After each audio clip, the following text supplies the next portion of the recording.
కథామంజరి శ్రావ్య సంచిక ఫిబ్రవరి 2024. దేవుడా ఏమి నీ కోరిక? కథ రచన శ్రీ విజయ ఆర్కే గారు. పఠనం శ్రీమతి భామిడిపాటి శరజ్యోత్స్న. ఒక్కసారిగా కలకలం. పూజ గదిలో దేవుడికి పెట్టిన నైవేద్యం మాయం. ఆ ఇంట్లో ఈ దృశ్యం మొట్టమొదటిసారిగా చూసి షాక్ అయిన వ్యక్తి వసుధ. ఆ రోజు పొద్దున్నే లేచి తలారా స్నానం చేసి దేవుడికి పాయసం, పరమాన్నం నైవేద్యంగా పెట్టింది. కళ్ళు మూసుకుని దేవుణ్ణి ప్రార్థించింది. కొబ్బరికాయ కొట్టింది. అటో కొబ్బరి చిప్ప, ఇటో కొబ్బరి చిప్ప పెట్టింది. హారతి ఇచ్చింది. అలా వంటగదిలోకి వెళ్లి పూజ గదిలోకి తొంగి చూసి స్థాణు అయింది. 1కి 16 సార్లు కళ్ళు నులుముకురి మరీ చూసింది. వెండి గిన్నెలో పెట్టిన పాయసం, స్టీల్ ప్లేట్లో పెట్టిన పరమాన్నం మాయమయ్యాయి. కొబ్బరి చిప్పల్లో 1 కొబ్బరి చిప్ప మాయమైంది. వసుధ మొట్టమొదటి అనుమానం మొగుడు మీదకి మళ్ళింది. పైగా పాయసం చూడగానే నాలుక తడుపుకుని ముందు తినేద్దాం అన్నాడు. పైపెచ్చు ఇలాంటి నమ్మకాలు గట్రా లేవు. అయినా నీ దేవుడు తింటాడా? ఏదో నీ తృప్తి కోసం ఎటూ దేవుడు తినడని నైవేద్యం పెడుతున్నావు గాని అంటూ సెటైర్లు వేశాడు. తన్ని ఏడిపించడానికి నైవేద్యం తిని కొబ్బరి చిప్ప దాచి ఇలా చేస్తున్నాడేమో. పడగ్గదిలోకి వెళ్లి ముసుగు తన్ని పడుకున్న భర్తని కుదిపి లేపింది. 2 చేతులు తల కింద దిండులా పెట్టుకుని కళ్ళు మూసుకున్నాడతను. నేను గొంతు చించుకుని అరుస్తుంటే కనీసం ఊ అనొచ్చుగా అంది ఉక్రోషంగా. ఊ అని మళ్లీ కళ్ళు మూసుకున్నాడు వసుధ భర్త విహారి. అదేంటి, 4 మాటలు మాట్లాడితే మాటల్లోని రత్నాలు రాలిపోతాయా? రుసరుసలాడుతోంది. నేను నీ దేవుణ్ణన్నావుగా తాపీగా అన్నాడు విహారి. అన్నాను అంటే అదేమైనా నేరమా? అలా అన్నానని మాట్లాడరా? దేవుడు మాట్లాడకపోయినా భక్తితో రోజు పూజ చేస్తూ ఉంటావుగా. నీ పతిదేవుడు ఒక్కసారి మాట్లాడకపోతే అంత కోపం ఎందుకు డియర్? నవ్వుతూ అన్నాడు విహారి. ఉక్రోషాన్ని దిగమింగి అసహనాన్ని వెళ్ళగక్కింది. అనుమానాన్ని కక్కేసింది. ముందు పూజ గదిలో ఉన్న దేవుడి సంగతి చూడండి అంది. ఎందుకైనా మంచిదని మొగుడి మూతి వంక చూసింది. ప్రసాదం తిన్న దాఖలాలు కనిపించలేదు. పూజ గదిలో ఉన్న దేవుడికి ఏమైంది? బద్ధకంగా అడిగాడు విహారి. దేవుడికేం కాలేదు. దేవుడికి పెట్టిన నైవేద్యం మాయమైంది. కొబ్బరి చిప్ప కనిపించడం లేదు గబగబా చెప్పింది. నీకు చత్వారమో అనుమానమో, రెండిట్లో ఏదో ఒకటి ఎక్కువైంది. దేవుడి గదిలో నైవేద్యం మాయమవడం ఏమిటి? సరిగ్గా చూడు, లేదంటే నీ ముద్దుల కూతురు ప్రజ్ఞను అడుగు.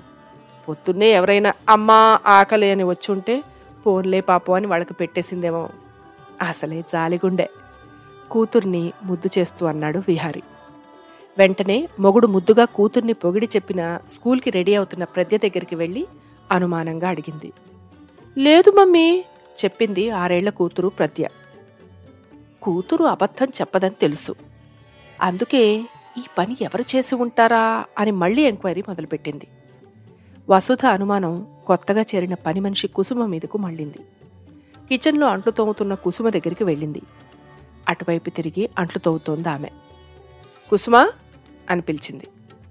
ఉలిక్కిపడి వెనక్కి తిరిగి చూసి మీరా అమ్మా అంది కుసుమ. పరిశీలనగా చూసింది. కుసుమ నోటివైపు చూసింది, చేతుల్ని చూసింది. చిన్న అనుమానంతో కుసుమ పాయసం ఎలా ఉంది? అతి తెలివితో అడిగింది. పాయసమా? మా ఇంట్లో పాయసం చేసుకోలేదమ్మా. పొద్దున్నే నిన్న మిగిలిన అన్నముంటే పచ్చడితో తినేసొచ్చాను అమాయకంగా చెప్పిందామె. నేను అడిగింది పూజ గదిలో ఉన్న దేవుడికి నైవేద్యంగా పెట్టిన పాయసం అంటూ పని మనిషి ముఖ కవళికలు డిటెక్టివ్లా పరిశీలించింది. ఏమాత్రం తొట్రుపాటు లేకుండా, అదేంటమ్మా, పూజ అయ్యాక గదా మీరు పాయసం పెట్టేది, అది అందరూ తినేశాక మిగిలిపోతే నిజాయితీగా చెప్పింది. ఆ మాటతో ఏమనాలో తోచక పూజ గది వైపు వెళ్ళింది. అప్పటికే విహారి స్నానం చేసొచ్చాడు. ఏమైందో ఈ భార్యమణి, నీ డిటెక్షన్ ఎంతవరకు వచ్చింది?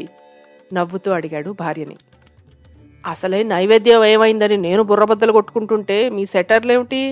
అయినా దేవుడికి పెట్టిన నైవేద్యం ఏమై ఉంటుంది? మనమే తింటాం కదా అని బోల్డు నెయ్యి, కిస్మిస్సు, జీడిపప్పు వేశాను. కొబ్బరి చిప్ప పచ్చడికి పనికొస్తుందనుకున్నాను. తనలో తానే గొణుక్కుంటున్నట్లు అనుకుంది వసుధ. పోన్లే, ఈ ఒక్కరోజు ఆ దేవుడే నీ నైవేద్యం తిన్నాడనుకో అన్నాడు విహారి. ఈ మాటతో కంగారుగా మొగుడి వంక చూసింది.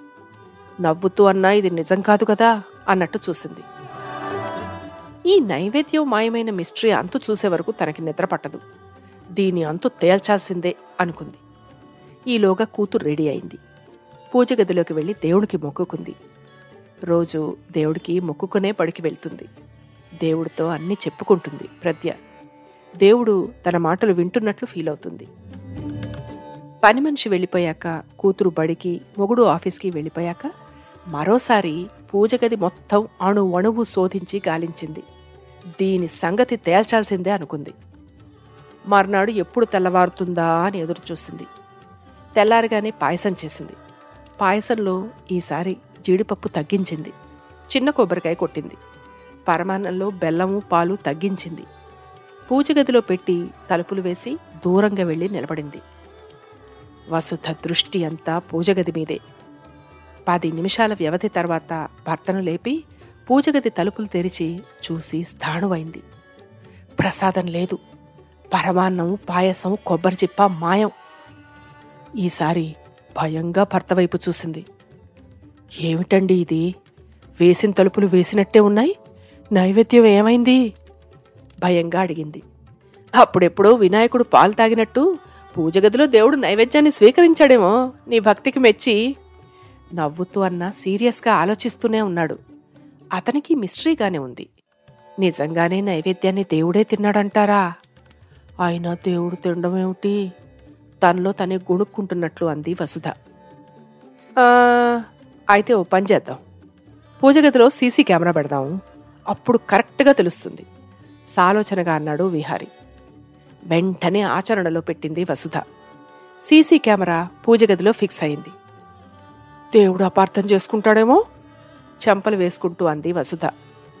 నువ్వే దేవుడికి ఏదో సర్ది చెప్పేవోయ్. ఓ 1116 ముడుపు కట్టి దేవుడి దగ్గర పెట్టేయి. అప్పుడు దేవుడు అపార్థం చేసుకోడు చెప్పాడు భార్యలో భయాన్ని పోగొట్టడానికి. అలాగే 1116 రూపాయల ముడుపు కట్టి దేవుడి దగ్గర పెట్టింది. పూజగదిలో సీసీ కెమెరా పెట్టినందుకు పరిహారంగా. మరుసటి రోజు యథావిధిగా నైవేద్యం పెట్టి పూజగది తలుపులు వేసింది. క్షణక్షణం ఉత్కంఠ. భారంగా 10 నిమిషాలు గడిచాయి. పూజగది తలుపులు తెరిచి చూస్తే నైవేద్యం లేదు. సీసీటీవీ ఫుటేజ్ చూస్తే 6 నుంచి 7 నిమిషం మధ్య ఫుటేజీ రికార్డు కాలేదు. విహారి చిత్రంగా దేవుడి విగ్రహం వైపు చూశాడు. దేవుడి విగ్రహం పెదవుల మీద నైవేద్యం అంటుకునుంది. దేవుడి విగ్రహం ముందు ముడుపు కట్టిన డబ్బు అదృశ్యమైంది. విహారి వణుకుతున్న చేతులతో దేవుడి విగ్రహం వైపు చూపించాడు. దేవుడు నైవేద్యాన్ని స్వీకరిస్తున్నాడు, ముడుపులు తీసుకుంటున్నాడు చెప్పాడు లోగొంతుకతో. నేను నమ్మలేకపోతున్నాను అంది వసుధ. ఇప్పటికీ నమ్మశక్యంగా లేదు. మనం మాట వరస కన్నా దేవుడు నైవేద్యంగా స్వీకరిస్తున్నాడు, ముడుపులు కూడా స్వీకరిస్తున్నాడు చెప్పాడు విహారి. ఈ మాటలు చిన్నారి ప్రద్య వింటూనే ఉంది. వసుధ వెంటనే తన స్నేహితురాలికి ఫోన్ చేసింది. అరే, నేనే నీకు ఫోన్ చేద్దాం అనుకుంటున్నాను. నాకు ఇలాంటి అనుభవమే ఎదురైంది. రోజూ నైవేద్యం మాయమవుతోంది. అందుకే వారానికి 2 రోజులు మాత్రమే నైవేద్యం పెడుతున్నాను. అది కొద్ది కొద్దిగా. కొబ్బరికాయ వారానికి ఒకసారి కొడుతున్నాను. మొన్న మన కృష్ణవేణి వాళ్ళ అబ్బాయికి వీసా వస్తే నిలువు దోపిడీ ఇస్తారని మొక్కుకుందిట. వీసా వచ్చింది. తెల్లారి లేచి చూసేసరికి ఒంటి మీద నగల్లేవు చెప్పింది. అంటే అంటే దేవుడితో జాగ్రత్తగా ఉండాలి అంది కాస్త భక్తిగా, ఇంకాస్త భయంగా. ఇహ తను కూడా వారానికి ఒకసారి నైవేద్యం పెట్టాలని నిర్ణయించుకుంది వసుధ. దేవుణ్ణి తనకి లాభం ఉండే విధంగా ఎలాంటి కోరికలు కోరుకోవాలి, వాటికి ఎంత ముడుపు కట్టాలో ఆలోచిస్తోంది. తెల్లారి లేచి చూసేసరికి ప్రద్య కనిపించలేదు. కంగారుగా ఇల్లంతా వెతుకుతూ ఉంటే పూజగది తలుపులు మూసి ఉన్నాయి. లోపల నుంచి మాటలు వినిపిస్తున్నాయి. ప్రద్య మాటలతో పాటు అశరీరవాణి మాటలు. దేవుడా, నువ్వే నైవేద్యం తింటున్నావా? ప్రద్య గొంతు అది. అవును ప్రద్య. దేవుడి మాటలు. నీకు కూడా ఆకలి వేస్తుందా? మాకు ఆకలి దప్పికలు ఉండవు. మరి నైవేద్యం ఎందుకు తింటున్నావు? నాకు నైవేద్యం పెడుతున్నారు కాబట్టి. మరి ముడుపులెందుకు తీసుకుంటున్నావు? నాకు మీరే ముడుపులు చెల్లిస్తున్నారు కాబట్టి. అయితే నిన్ను నేనొకటి కోరుకోవచ్చా? అడిగింది ప్రత్య. కోరుకో తల్లి. నా ఫ్రెండ్ రిత్వికకు క్యాన్సర్ అట. తను చచ్చిపోతుందిట. తన్ను కాపాడి నా ప్రాణం తీసుకో దేవుడా. పాపం రిత్విక ఏడుస్తోంది అమాయకంగా అంది ప్రత్య. అంతే. ఒక్క ఉదుటిన వసుధ పూజగది తలుపులు తెరిచి బిడ్డను లాక్కొచ్చింది. కోపము, దుఃఖము, భయము అన్నీ కలిగాయి. నీకేమైనా పిచ్చా నీ ఫ్రెండ్ కోసం? వసుధకు దుఃఖం ఆగడం లేదు. విహారి కూడా మొదటిసారి భయపడ్డాడు.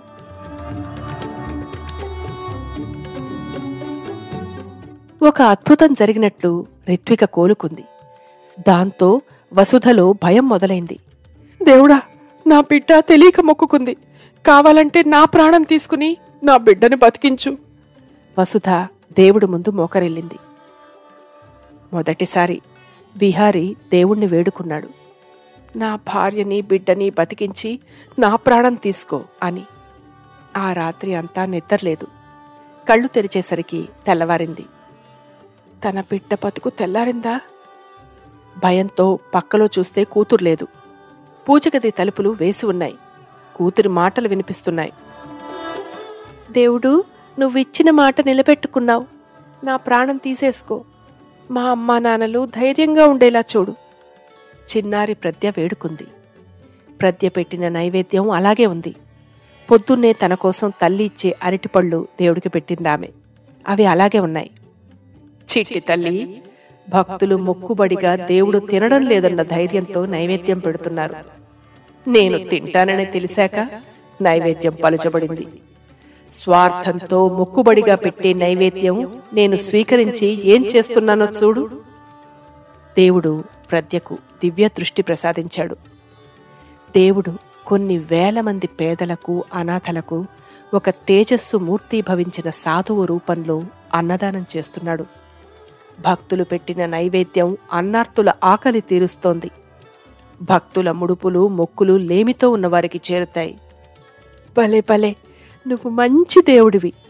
దేవుడి పాదాలు చుట్టేసుకుంది ప్రత్య. వసుధా విహారి ఏకధాటిగా ఏడుస్తున్నారు. పూజగది తలుపులు బాదుతున్నారు, భయంతో, బాధతో. ప్రత్య కళ్ళు తెరిచి చూసింది. తను మెరిసిపోతోంది. నన్ను నీ దగ్గరికి తీసుకెళ్తావా? దేవుణ్ణి అడిగింది. లేదమ్మా, నువ్వు సంపూర్ణ ఆయుష్తో జీవిస్తావు. అదేంటి? నేను మొక్కుకున్నానుగా. దేవుడికి నీ ముక్కులు ముడుపులు అవసరం లేదమ్మా. నీ కోరికలో స్వార్థం లేదు, మంచితనం ఉంది, మానవత్వం ఉంది. అందుకే నీ కోరిక నెరవేర్చాను. మా అమ్మా నాన్నలు మొక్కుకున్నారుగా. వాళ్లు కూడా నీ ప్రాణం కాపాడడానికి వాళ్ల ప్రాణం ధారపోస్తామని మొక్కుకున్నారు. మనుష్యులు స్వార్థం కోసం దేవుణ్ణి వాడుకోకూడదు. మనసులో ధ్యానించుకుని మంచి పని చేస్తే చాలు. నిజాయితీగా ఉండి కృషి చేస్తే చాలు. పూజగదిలో దేవుడి మాటలు ఆగిపోయాయి. తలుపులు తెరుచుకున్నాయి. ప్రత్య బయటికి వచ్చింది. వసుధ, విహారి పూజగదిలో దేవుడి విగ్రహం వైపు చూస్తూ చేతులు జోడించారు. భక్తులు అవసరంతో, అవకాశవాదంతో ఎన్నో కోరుకుంటారు. దేవుడు మాత్రం ఒకటే కోరుకుంటాడు. దేవుడా, ఏమి నీ కోరిక అని అడిగితే, మీ స్వార్థం కోసం నన్ను పూజించకండి అని. ఆ దేవుడి మనసులో మాట ఈ కథ. కథామంజరి శ్రావ్య సంచిక ఫిబ్రవరి 2024. దేవుడా, ఏమి నీ కోరిక కథ. రచన శ్రీ విజయ ఆర్కే గారు. పఠనం శ్రీమతి భామిడిపాటి శరజ్జోత్స్న.